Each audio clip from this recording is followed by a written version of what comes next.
prezados irmãos, paz e graça de nosso Senhor Jesus Cristo, mais uma vez seja com os meus prezados irmãos em Cristo. Sou muito grato ao Senhor por poder compartilhar essa mensagem tão maravilhosa e tão importante e tão séria para o povo de Deus. Prezados irmãos, eu convido a todos a acessarem o meu canal Despertai 1844.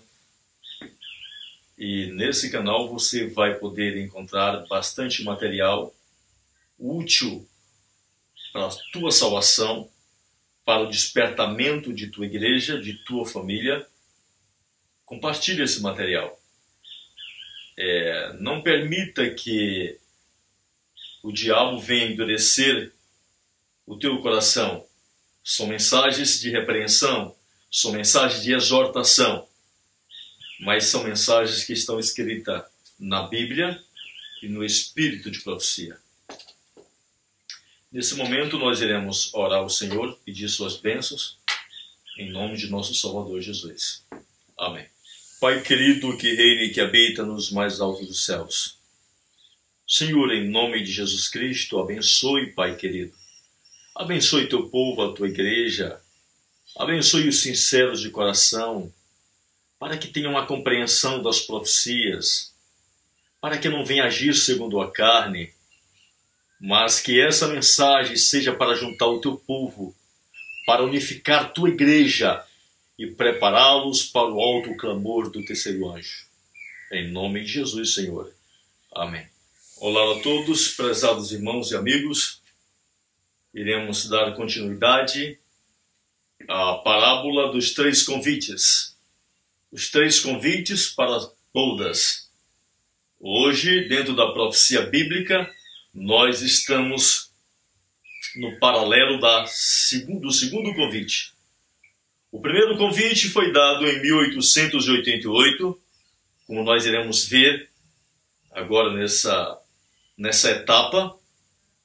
E o segundo convite hoje está sendo dado ao povo de Deus, a Igreja Adventista do Sétimo Dia. E aqueles que hoje estão dando essa mensagem para o povo de Deus dentro da igreja são representados pelos discípulos, pelos mensageiros dos quais Deus enviou. E aqueles que hoje estão saindo da igreja, estão saindo, formando seus grupos, e fala que a igreja não deve mais perder tempo com a igreja, que não devemos mais perder tempo com a igreja já ouviu. Essas pessoas estão sendo cegadas pelo diabo. Essas pessoas estão perdendo a visão, o foco da profecia.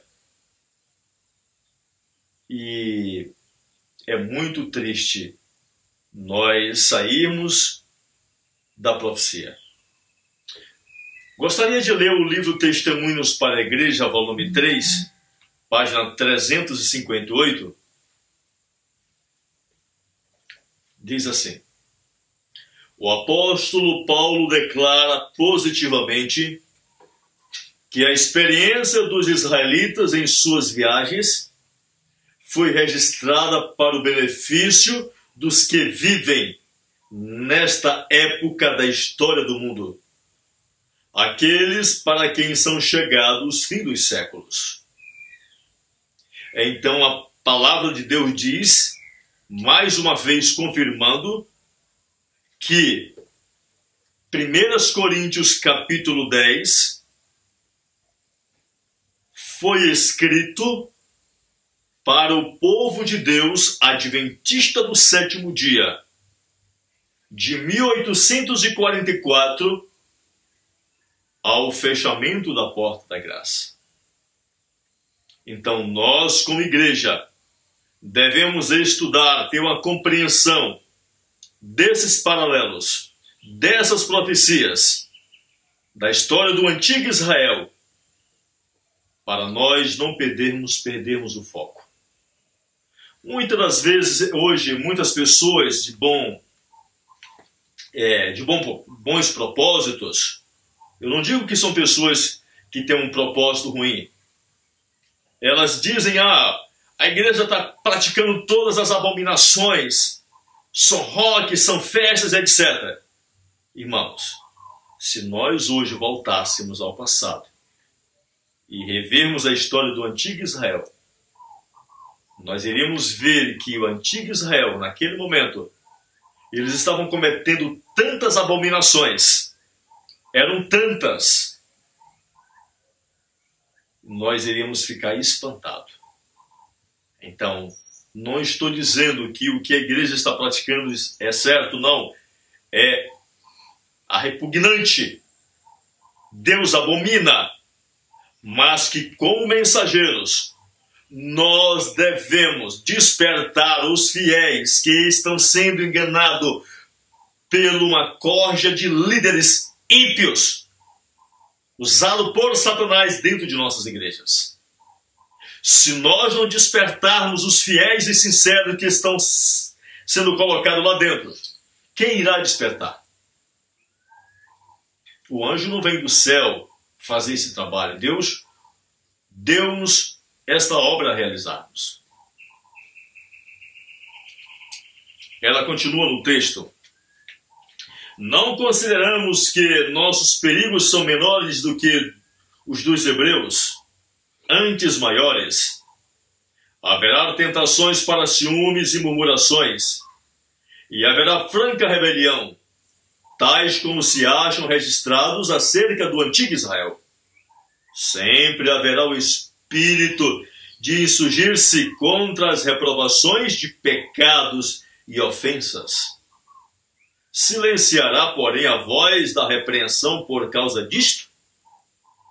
Se assim for, não nos encontramos em melhores condições do que as várias denominações de nossa nação, as quais temem tocar nos erros e nos pecados dominantes entre o povo.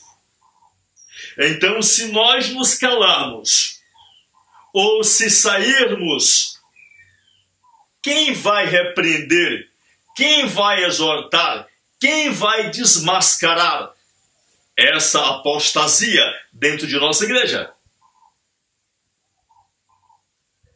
Seria a covardaça. O surgimento do moderno Israel.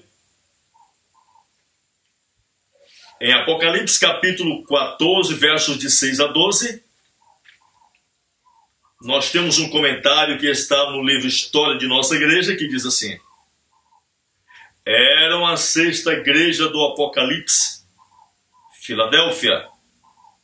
Desde o princípio, como povo, observamos os adventistas, observadores do sábado, viam-se como um povo com um propósito, um movimento predestinado, crendo por experiência e profecia, que tinham a verdade presente para os últimos dias. Concluíram razoavelmente que era a igreja verdadeira para os últimos dias. Era o Israel espiritual no moderno deserto do segundo advento, restaurando o verdadeiro sábado pelo caminho, como ocorreu com o antigo Israel no Monte Sinai.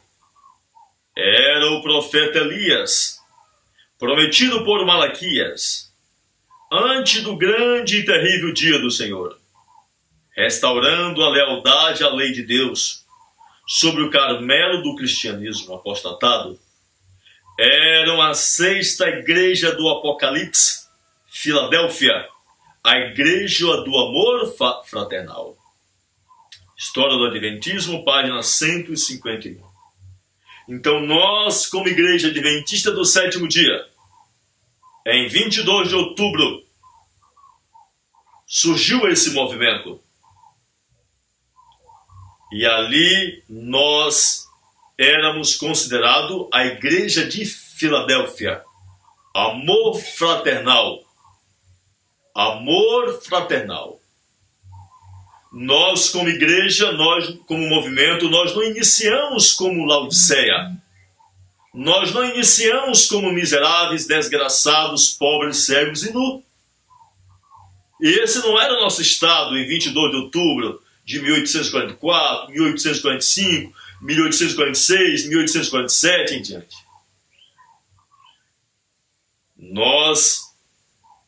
Hoje, muitos de nós abrem a boca e diz: ah, mas nós somos Filadélfia, ou nós somos Laodiceia, nós somos assim mesmo, está na profecia. Não. Deus diz para nós voltarmos ao nosso primeiro amor. Deus está nos estendendo hoje um segundo convite. Nós devemos atentar para o convite. O convite é a mensagem que Deus enviou em 1888 por intermédio dos pastores Jones e Wagner. Deus está levantando homens sinceros. Deus está levantando homens, não homens segundo as nossas instituições de ensino, mas homens preparados, lavrados na oficina do Senhor, para despertar e preparar um povo para dar o alto clamor do terceiro anjo. Não são covardes, não são homens frouxos, não são homens conservadores, como muitos dizem. Ah, nós somos conservadores. Deus está chamando homens reformadores. Que fique bem claro, Deus está chamando reformadores. A igreja de Laodiceia, Apocalipse capítulo 3, versículo 14 a 18 diz: e ao anjo da igreja de Laodiceia escreve: isto diz o Amém, a testemunha fiel e verdadeira, o princípio da criação de Deus. Conheça as tuas obras, que nem és frio nem quente. Quem deras foras frio ou quente, assim porque és morno e não és frio nem quente, vomitar-te-ei da minha boca. Como dizes, rico sou e estou enriquecido, e de nada tenho falta. E não sabes que és um desgraçado, miserável, pobre, cego e nu? Aconselho-te que de mim compre ouros provados no fogo, para que te enriqueças, e roupas brancas para que te vistas, e não apareça a vergonha da tua nudez. E que unjas os teus olhos com um colírio, para que vejas. Então, esse é o estado da igreja de Laodiceia. Deus agora nos envia uma mensagem. E essa mensagem diz que é o ouro provado no fogo, o colírio para ungir os nossos olhos, e vestes brancas para cobrir a nossa nudez. Nesse primeiro convite, que foi rejeitado, e esse segundo convite que voltou-se para o povo comum, esse convite contém o Evangelho eterno. Esses três elementos, o ouro provado no fogo, as vestes brancas e o colírio, são os três elementos que compõem o Evangelho eterno. E eu pergunto, os líderes hoje foram vomitados? Não. Os líderes, se eles hoje quiserem, eles têm que se unir com esses homens dos quais Deus chamou. Se eles se unirem com eles, eles terão uma parte a dar em preparar o povo de Deus. Por quê? Porque eles perderam a noção da verdade. Eles perderam a noção do verdadeiro evangelho. Eles se deixaram corromper pela mentira. Hoje eles precisam deixar com que os seus orgulhos caem por terra para unir-se a este povo do qual eles não consideram como verdadeiros atalaias de Deus.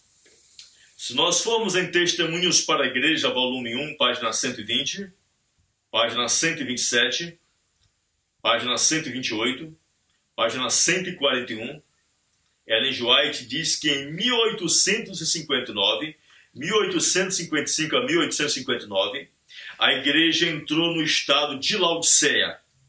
Ela diz assim: foi-me mostrado que o testemunho aos laodiceanos se aplica ao povo de Deus no tempo presente. Mensagens Escolhidas, volume 1, 186 a 187. Foi bem ali em que a igreja, como um todo, a igreja, a organização, a igreja e os líderes entraram no estado de Laodiceia. Ellen G. White, ela diz que nem todos são laodiceanos. Ela diz que nem todos são miseráveis, desgraçados, pobres, cegos e nu. Por exemplo, a profetisa não era miserável, desgraçada, pobre, cega e nu. Ela e tinha outros que eram homens santos que estavam dando a mensagem, uma mensagem de despertamento ao povo de Deus. Os laodiceanos são um povo destituído do ouro, vestidos brancos e colírio. Estes são símbolos do Evangelho eterno. A testemunha verdadeira aconselha-nos a comprar dele ouro provado no fogo, vestidos brancos e colírio. O ouro aqui é recomendado como tendo sido provado no fogo.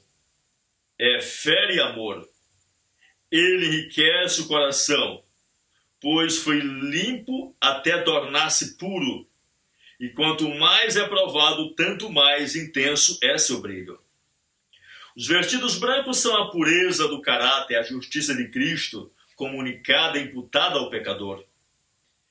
É, na verdade, uma vestimenta de textura celeste, que só se pode comprar de Cristo por uma vida de voluntária obediência. O colírio é aquela sabedoria e graça que nos habilitam a distinguir entre o mal e o bem e perceber o pecado sob qualquer disfarce. 1 Testemunhos Seletos 477 a 478. Então aqui a serva do Senhor dá o significado do que representa esses três elementos. Ela diz que sem o colírio nós seremos incapazes de distinguir o pecado em nós mesmos ou na igreja. Sem o colírio nós estamos cegos, nós não conseguiremos ver nossos próprios erros, conseguir olhar nossas apostasias. Iremos chamar o erro de luz e a luz de trevas.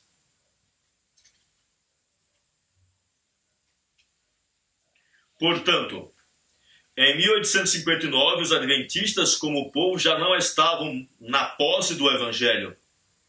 O ponto crucial é, portanto, que nós perdemos a mensagem do terceiro anjo.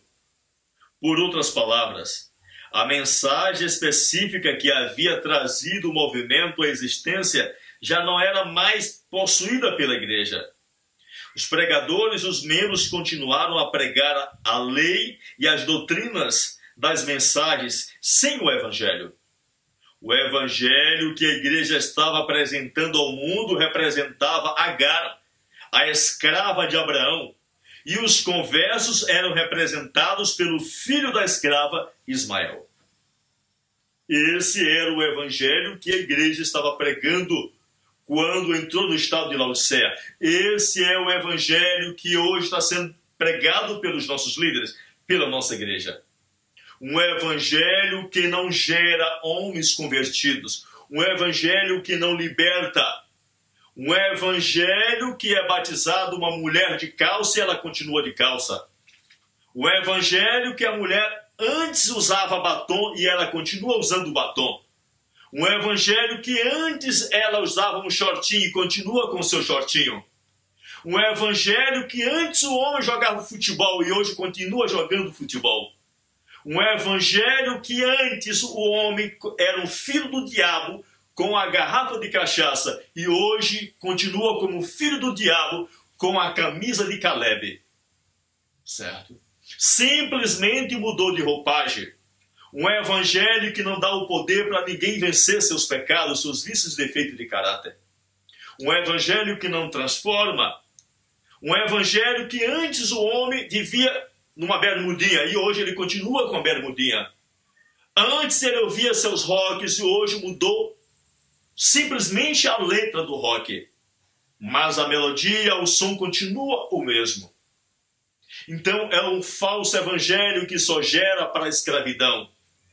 Um evangelho que não transforma o apetite. O evangelho que não muda o caráter, a personalidade do ser humano.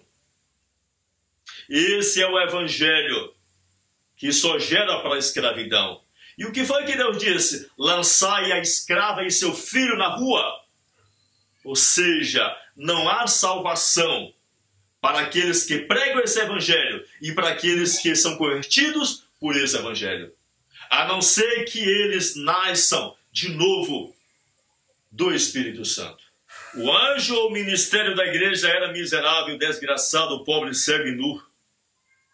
E o que uma pessoa nestas condições tem a dar a alguém? Absolutamente nada.